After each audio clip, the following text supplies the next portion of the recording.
Muy buenos días, estamos en el episodio 6 de este podcast de ustedes, de arquitectos, decoradores, diseñadores. Tengo unos datos muy importantes que quiero compartir con ustedes. Estamos llegando a más de 25,000 personas desde YouTube y un acumulado de más de 763 horas de reproducción.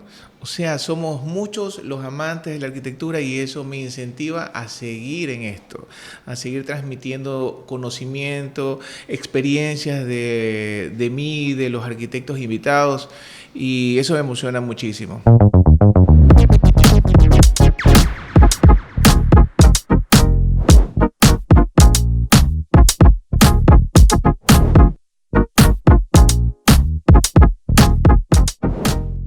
En esta ocasión tengo una invitada súper especial, contemporánea mía, muy amiga mía, que es la arquitecta María Isabel Fuentes. Es un gusto tenerte aquí. Quiero conversar muchas anécdotas. Siempre nos sentamos a conversar y espero tener esta conversación muy amena con ustedes también. María Isabel. Hola Juan Carlos, buenos días. Yo encantadísima de estar aquí y eso de que somos contemporáneos me encanta, gracias, porque yo soy bastante más grande que tú. Pero la verdad que a mí me emociona mucho que hoy en día, aprovechándonos de la tecnología y de los medios digitales que están al alcance de todos nosotros, podamos construir estos espacios donde nos encontramos, donde conversamos temas que nos interesan a todos y de repente no hemos sido tan comunicativos en el pasado en relación a todas las inquietudes, las preocupaciones, los intereses, incluso de la difusión de nuestro trabajo, de lo que pensamos, de lo que creemos y a dónde aspiramos llegar, ¿no? Es decir, la verdad que me parece increíble tu iniciativa y aquí estoy pues para contestarte lo que tú desees. Bueno, las preguntas que te voy a hacer es para que te conozca todas las personas que nos ven, ¿no? O sea, ¿quién no ha escuchado a María Isabel Fuentes? Yo quisiera saber cuáles fueron tus inicios, por qué te gustó tanto la arquitectura. Háblame un poquito más de ti. La verdad que yo quería ser ingeniero civil. Mi aspiración no era ser arquitecta, también era ser arquitecta, pero principalmente ser ingeniero civil. Por eso muchas veces los ingenieros en las oficinas me dicen, ahí viene la ingeniera, ¿no? Porque siempre me interesa y considero que es una rama fundamental para nosotros los arquitectos. Pero la verdad es que yo quería ser ingeniera, pero cuando me tocó tomar la decisión, tomó la decisión mi papá. Mi papá en esa época dijo, eso es de hombres, es muy de hombre, la arquitectura es más femenina. Cosa que en esa época también era discutible, ¿no? Sí. Es decir, todavía sigue siendo una carrera. Hay muchos chistes de eso. Hay montones de chistes, sí, hay chistes. Sí, otro día conversamos los chistes, claro, pero claro. En todo caso, cuando entro a estudiar arquitectura, al principio, para mí fue una sorpresa porque es una carrera con múltiples aristas. Tienes que desarrollarte en múltiples campos. En esa época nosotros nos formábamos con ramas sociales, ramas técnicas, es decir, era una carrera muy, muy, muy completa. Hoy en día se ha alivianado un poco el tema del pensum, lo cual luego se refuerza con las maestrías.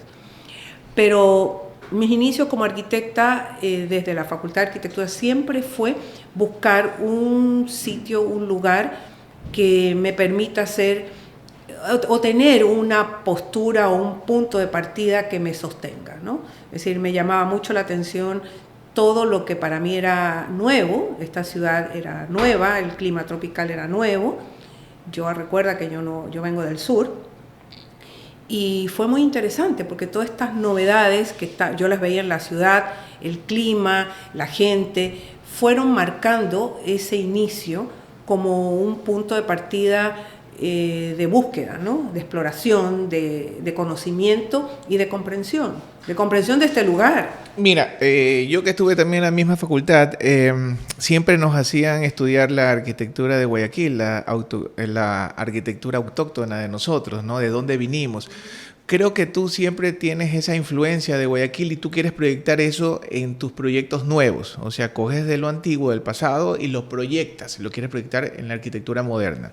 ¿Tengo razón o explícame un poco? Bueno, como te dije, yo soy más grande que tú y en la época de mi generación ya el tema histórico y el tema de la referencia local era una inquietud llevada por nuestros profesores y que nosotros como estudiantes tuvimos la oportunidad de vivir esa inquietud, de vivir la ciudad con mucho más muestras de lo patrimonial, de lo local, porque si bien es cierto, ya estamos hablando de los fines de los 70, principios de los 80,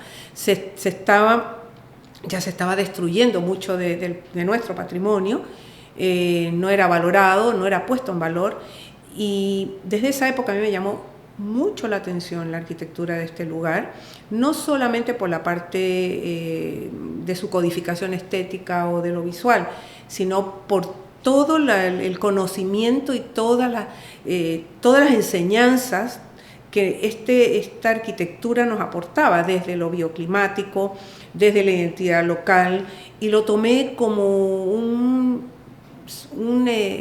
como la base para poder iniciar una propuesta de tipo contemporáneo. Es decir, desde el principio lo tomé de esa manera. Si bien es cierto, al principio lo decodificaba y el lenguaje en propuesta era muy abstracto, luego se volvió más literal dependiendo del tipo de encargo que yo fuese a recibir. Correcto, pero creo que, estoy seguro, hay dos etapas de la arquitectura de Guayaquil, la antes del incendio y la de después del incendio. Entonces, en el incendio teníamos las casas autóctonas, no llegábamos ni a 4.000 viviendas.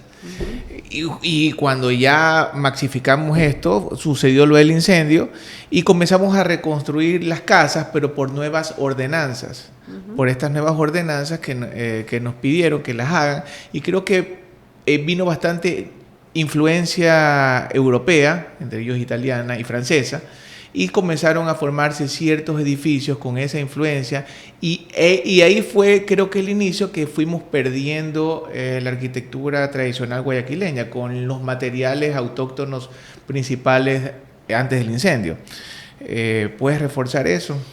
Sí, bueno, Guayaquil, la costa del Ecuador, se caracteriza por tener una materialidad perecible, biodegradable, yo la llamaría incluso efímera, no solo por su puesta en valor, sino por su materialidad en sí. Tal es así que en los incendios se fue perdiendo la ciudad, gran parte de la ciudad, y luego fue reconstruida con nuevos elementos que, como tú bien dices, obedecía a la importación de otros lenguajes extranjeros. Bueno, Guayaquil es una ciudad que se ha construido a sí misma con las múltiples migraciones, con los múltiples ingresos de información, con la suma de culturas, con la suma de conceptos. Y realmente no podemos decir que es una ciudad netamente local con un espíritu local. Realmente su espíritu local es un espíritu de mixturas.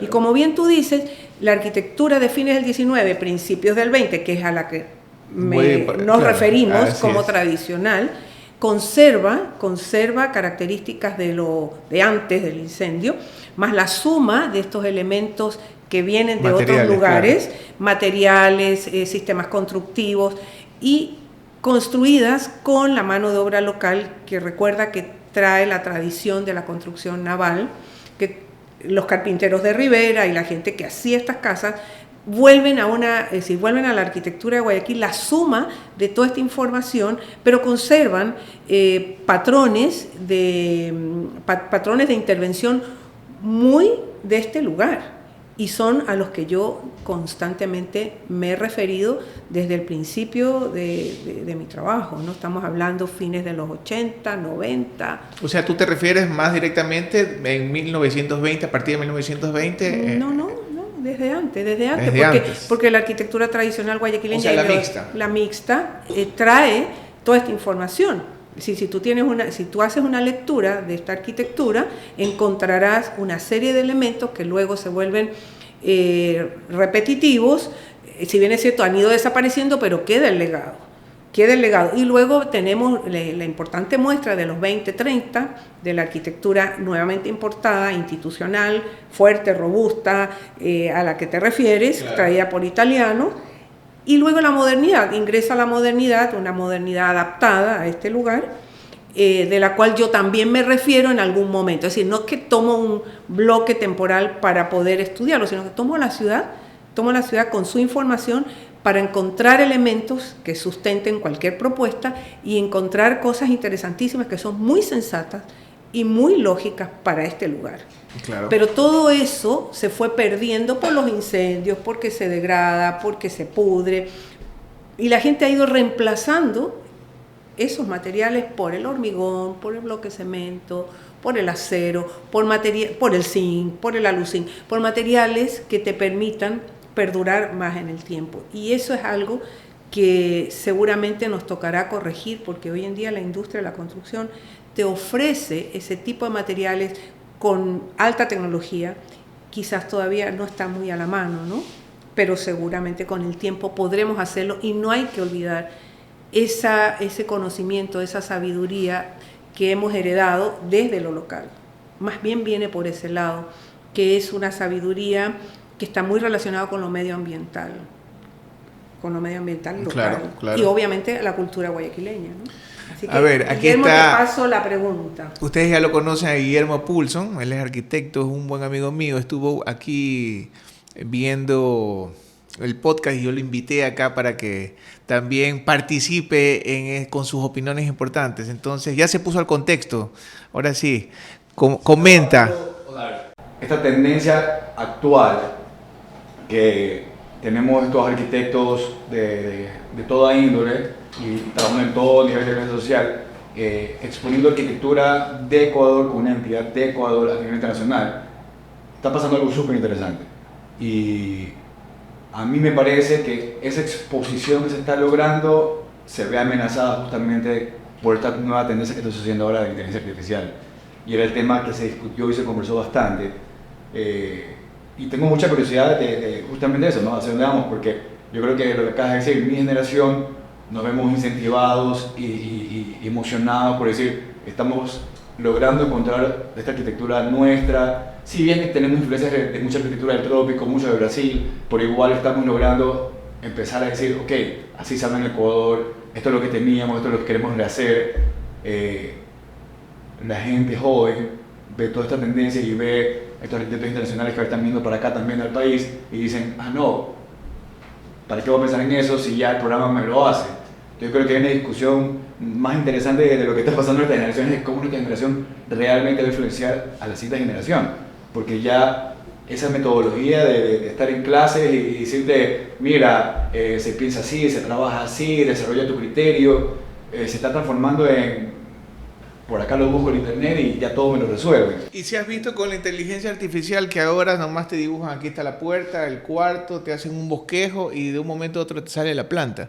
Guillermo, la verdad que es la discusión. Es un tema, claro. Es un tema, pero justamente estamos nosotros, los que vamos un poquito más, digamos, tú un poquito más adelante, yo bastante más adelante, en que nuestra práctica y en nuestra vida, nosotros sabemos que los contenidos y lo que está detrás de la imagen es lo que sostiene a la arquitectura.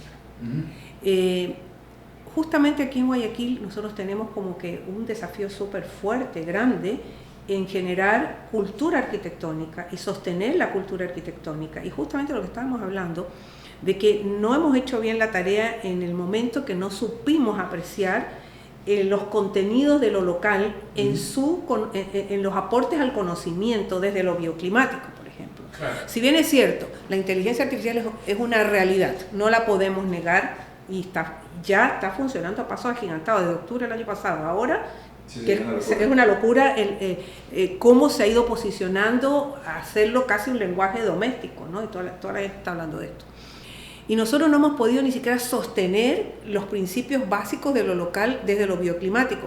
Puede ser que la inteligencia artificial avance a la velocidad del rayo, pero hay algo contundente que nos ubica en este lugar, que es la geografía, que es el clima, que mientras existamos viviendo en esta nave, planeta Tierra, y estemos en este lugar, esas condiciones no van a ser modificadas. Nosotros no estamos diseñando para el metaverso, ni para los multiversos, todavía estamos con este cuerpito y puestos en la 3D, ubicados sobre la región física contundente con sus leyes de la gravedad, el electromagnetismo y demás, que son leyes contundentes que nos refieren a un lugar. Y desde ese lugar es que nosotros tenemos la responsabilidad de estar conscientes de que la arquitectura que vayamos a generar siempre va a estar referenciada a nuestro entorno, a nuestro contexto y a nuestra cultura, ¿por qué no?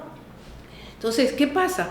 Que la gente, la común, el que no está metido en el mundo de la arquitectura, obviamente escucha, lee por todos lados, porque estamos saturados de información, y todavía se piensa que la arquitectura es un dibujo, que es un tema visual, que es un tema que tiene que ver específicamente con el sentido del ojo, y como estamos invadidos de lo visual, la codificación visual es lo que impacta, nos olvidamos de los otros sentidos que son, por supuesto, que son tan o más importantes que simplemente lo visual. Entonces, repasar, reconfirmar y seguir impulsando la idea de que la arquitectura es mucho más que un dibujo es el desafío.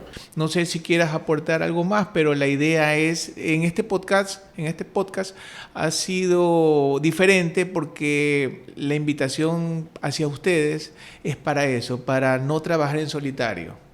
La idea es trabajar en conjunto y ser una voz más sólida para las nuevas generaciones, para los nuevos políticos, para que nos permitan trabajar mejor por nuestra ciudad, para traer ese orgullo de pertenencia de lo que antes teníamos y que creo que ahora no lo tenemos. Entonces es el momento, creo que, de rescatar ese sentimiento, no de nostalgia, como dice María José, pero sí un sentido de pertenencia, que nosotros tenemos algo autóctono y que lo vamos a reforzar y lo queremos salvar. Ha sido un gusto, María Isabel. ¿Algunas palabras de despedida para terminar este podcast? Bueno, ha sido increíble conversar con ustedes de la pasión que nos une y espero que este tipo de eventos los hagas constantemente para que mayor cantidad de gente se vaya contagiando y nosotros también escuchar otras voces, conocer y acercarnos a las personas, que deben haber muchas que están sintiendo y pensando como nosotros, y de repente no hay el canal, no hay el encuentro, o a veces la gente no se atreve a decir ciertas cosas, y de repente somos muchos más de lo que nosotros estamos pensando.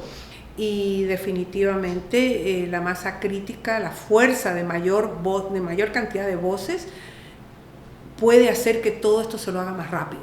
Así que yo estoy segura que va a pasar, pero quizás el tiempo lo podemos recortar y podemos ser más eficientes y ¿por qué no? Ese sueño tuyo se vuelva más cercano. Guillermo, palabras como siempre. Siempre te recibo.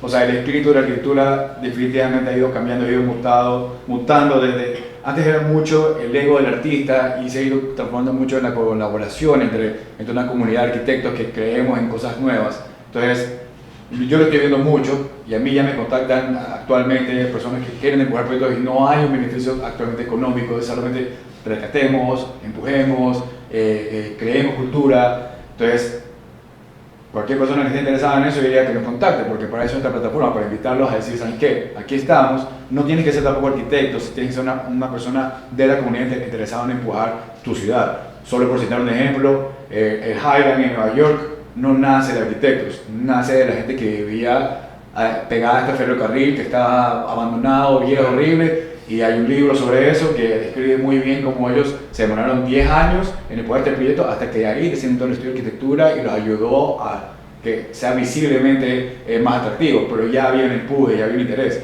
Entonces, yo creo que cuando se unen los arquitectos con la comunidad y hay un sentido de colaboración y participación es otro cantar. Y eso, abrir las puertas, que nos escriban, aquí estamos. Aquí estamos, espero que les haya gustado y no se olviden de seguir en todas nuestras plataformas.